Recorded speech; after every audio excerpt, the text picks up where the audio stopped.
Are you confused by Joe Biden's immigration crisis? Like, why in the world is he doing this? Right now, tens of thousands of child immigrants are under lockdown. They're crowded together in filthy, urine-soaked cells. Disease is rampant. Border Patrol officers are being left to supervise hundreds of children at a time. Fights and sexual assaults are common. That's just the children who get there. It's not counting all the ones who are killed on the way, the 80% of female immigrants who are raped on their way to the US-Mexican border. Undoubtedly, many of these children are being kidnapped and enslaved. Of course, this illegal immigration surge has coincided with a 360% increase in fentanyl being trafficked over the border. So again, why? You might answer that by saying Joe Biden is pro-immigrant, he's sympathetic to these children, but that just doesn't make any sense though. Donald Trump changed the immigration system in two ways. Firstly, he wouldn't let unaccompanied children across the border. Secondly, he raised the standards in order to claim refugee status. No longer could someone simply claim to be the victim of domestic violence or gangs. Trump's reasoning was there is already very high domestic violence and gang violence in the US. It didn't make sense then to treat these people as refugees. Let's say that Joe Biden wanted to help more people become refugees. He could just roll back that second reform, relax the definition of refugees so it applied to more people. He didn't do that though, instead he abandoned the first reform. Encouraging immigrant children to travel from Central America to the US border is bad public policy. I think even the most bleeding heart of liberals would agree. It encourages children who aren't trusted to vote or drink alcohol to embark on a dangerous journey, one where they're traversing the highest crime area in the world. Joe Biden's immigration policy is also raising all these eyebrows as to all the disparities. Why is the administration spending over $72,000 per immigrant for premium hotel expenses? That's more than the average American family makes in a year. Why are these children being placed into education programs when schools are shut down? Also, if COVID-19 is so serious that we can't worship at a church, why are we letting children infected with the disease into our country? I think a lot of these questions can be answered with some basic political philosophy, and by basic I mean real old school, Aristotle.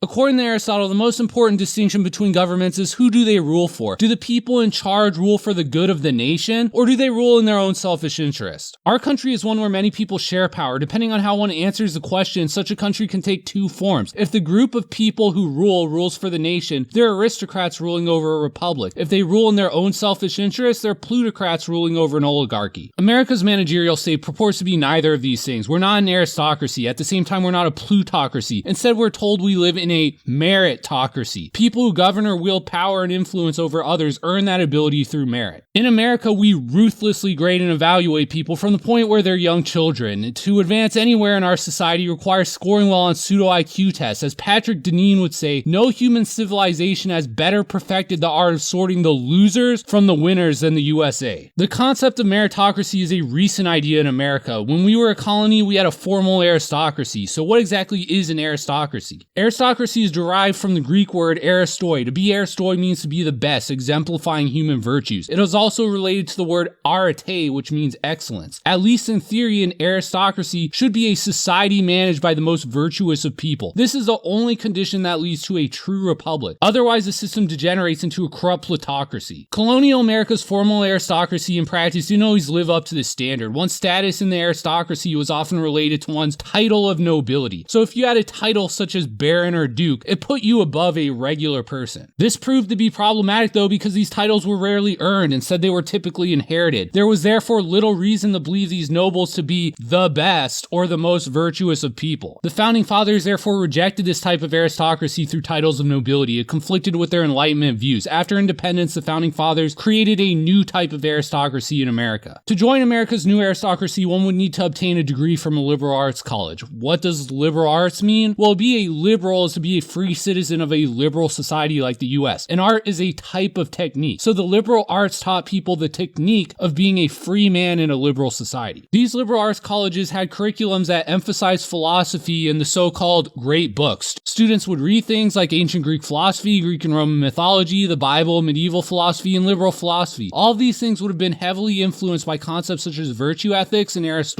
In fact, the technique to being a good liberal would be to exercise your freedom properly. Rather than getting getting bogged down with greed or lust, you would learn to free yourself to achieve arete or excellence in character. The hope was by gaining this education, graduates would put these ideas into practice and become a true aristocracy. The liberal arts colleges didn't require proof of your academic ability for admission. Test scores weren't required. At the same time, it's not like anyone could just get into these schools. The schools only accepted relatives of alumni, people with athletic ability, or otherwise notable people. This all changed after the Great Depression. At this time, Marxist ideas were becoming popular in America. Communist and fascist revolutions had taken place in Europe. FDR was president and he was enacting the New Deal. Colleges like Harvard and Princeton wanted to create ways that lower class students could be admitted. In order to do this, they made the SAT a requirement for admission. Other colleges soon adopted the same criteria. This coincided with an increased focus on education as a means of obtaining employment. After all, economic opportunities were few and far between during the Depression. Focusing on those who had the most potential as workers also fit with a more socialist worldview. So was the meritocracy an improvement over America's old aristocracy? I'd say no. The proponents of meritocracy claim that it's more fair. Anyone has the potential to make it into Harvard. In the older system, your position was largely hereditary. Most people today, though, marry people from the same social class, and social class is largely dictated by one's level of education. What level of education you obtain, in turn, is a result of your IQ and work ethic. Those things are going to be inherited from your parents. It doesn't matter whether it's culturally or genetically inherited, or a combination of both. The point is your ability to test into elite colleges is also inherited. So yeah, meritocracy isn't any more egalitarian than aristocracy. In fact, there's reason to believe it's far less so. Let's say you're part of America's old aristocracy. The fact that you were born into a fortunate position ought to be obvious to you. That's why your education focused so heavily on you becoming the best person you could. The hope was that you'd be a leader, an example, and someone who'd represent the interest of your nation. Today's meritocratic class doesn't receive such an education. They in fact believe they earned their position through merit. It was their hard work. Very few people in the managerial class would say their success was due to inherited IQ and work ethic. Meritocrats are inclined to believe they're entitled to whatever power resources they control. Therefore, they're a lot more susceptible to ruling in their own self-interest rather than that of society generally. A meritocracy is much more likely to function as a plutocracy than an aristocracy. Meritocrats also tend to identify and associate themselves with other meritocrats. They concentrate and isolate themselves in coastal cities. They tend to have a negative view of the so-called losers that they've triumphed over. Those who didn't make it into the elite schools must be lazy or stupid. They're the deplorables. But why so much hate? You guys won, right? You have the most high-paying jobs. You get to live in the most expensive cities in America. Shouldn't you be happy about that? Well, if you're lucky enough to join the elites, a lot of times the reward you get is a stressful job that makes you completely miserable. So why is Joe Biden providing more resources to illegal immigrants than US citizens? He views poor and middle-class Americans as losers. He thinks they deserve to be in whatever position they're in. These child refugees, however, they didn't go through the meritocratic system. If he praises them and showers them with resources, it sends the right message to the people he hates the most, the American workers. At the same time, a lot of Biden's big donors support mass immigration. Mark Zuckerberg, the Restaurant Association. Why not reward the people who donated to his political campaign by enacting policies they like? After all, Joe Biden earned his position. He got 80 million votes on the merits, am I right? It's the same thing with all these stimulus payments. Every big stimulus payment bill sent more money to people overseas than US citizens. That's because the manager class despises the working class. Even when it feels compelled to give us money, it will only do so in a way that shows contempt. Every decision by the ruling class has to reinforce the idea that they're the winners and the rest of us in the country are the losers. So why is Joe Biden's immigration policy so bad? Well, he doesn't care about these immigrant children getting diseases or getting raped on their way here. If he did, he would just let them apply for refugee status in their own countries. Like I said before, he could just lower the standards, make it easier for them to apply if he really wanted to help them. Instead, he incentivizes this dangerous journey. So why? Joe Biden, or whoever's really running the government, likes the spectacle of all this. They like the idea of all these children coming from foreign countries and getting treated better than US citizens. It fits a narrative that America's lower middle class gets what it deserves. Nothing but contempt from the plutocrats lording over us. Anyways, that's all I've got to say for this video. If you like this video and you're not subscribed to my channel, please support small YouTube channels like mine by subscribing. Thanks.